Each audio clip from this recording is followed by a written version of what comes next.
ભરૂચમાંથી સમાચાર મળી આવે છે। ડિસેમ્બર 2025માં બાંગ્લાદેશથી મહિલાઓને ગેરકાયદેસર રીતે ભારતમાં લાવી અને દેહ વેપાર કરવામાં આવી રહ્યો છે અને ગેરકાયદેસર પ્રવૃત્તિ પ્રકાશમાં આવ્યા બાદ પોલીસે વિશેષ તપાસ ટીમ એસઆઈટીની રચના કરી હતી અને પ્રાથમિક કાર્યવાહી દરમિયાન 12 બાંગ્લાદેશી મહિલાઓને મુક્ત કરવામાં આવી હતી। એસઆઈટી દ્વારા છેલ્લા 2 મહિનામાં હાથ ધરાયેલી તપાસમાં કુલ 70 બાંગ્લાદેશી નાગરિકો ઘૂસણખોરી અને વિવિધ ગુનાઓમાં સંડોવાયેલા હોવાનું સામે આવ્યું છે, જેમાં 49 મહિલાઓનો સમાવેશ થાય છે। પોલીસે તમામ સામે કાયદેસરની કાર્યવાહી છે તે શરૂ કરી છે। ભરૂચ જિલ્લામાં 13/12/2025ના રોજ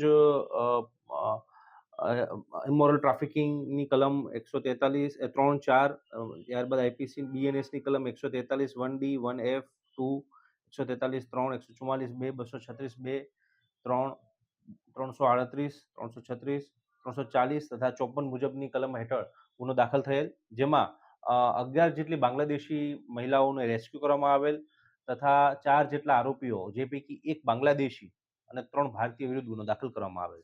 ત્યારબાદ આ ગુના અંતર્ગત તેનું એમાં ઇમિગ્રેશન એન્ડ ફોરેનર્સ એક્ટની કલમનું પણ એડ કરવામાં આવેલ। આ અંતર્ગત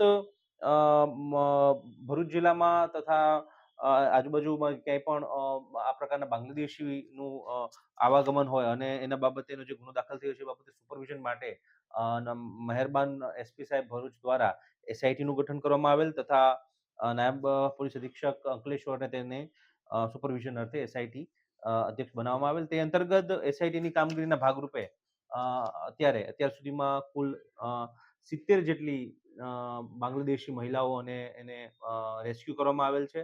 70 જેટલા લોકોને રેસ્ક્યુ કરવામાં આવેલ છે, જે પૈકી એસઆઈટી અંતર્ગત 58 જેટલા બાંગ્લાદેશી લોકોને રેસ્ક્યુ કરવામાં આવ્યા છે, જે પૈકી 49 જે છે એ મહિલાઓ જે છે અને 9 જેટલા જે છે એ પુરુષોને બાંગ્લાદેશીઓને રેસ્ક્યુ કરી અને તેમને આઈડેન્ટિફાઈ કરી અને હાલ તેમની કાયદેસરની કાર્યવાહી પણ કરવામાં આવી રહી છે। આમ ભરૂચ જિલ્લામાં અંકલેશ્વરમાં બાંગ્લાદેશીઓ જે ગેરકાનૂની રીતે ભારતમાં વસવાટ કરે છે અને ગેરકાનૂની પ્રવૃત્તિ કરી રહ્યા છે અથવા કરી શકવાની સંભાવના છે તેને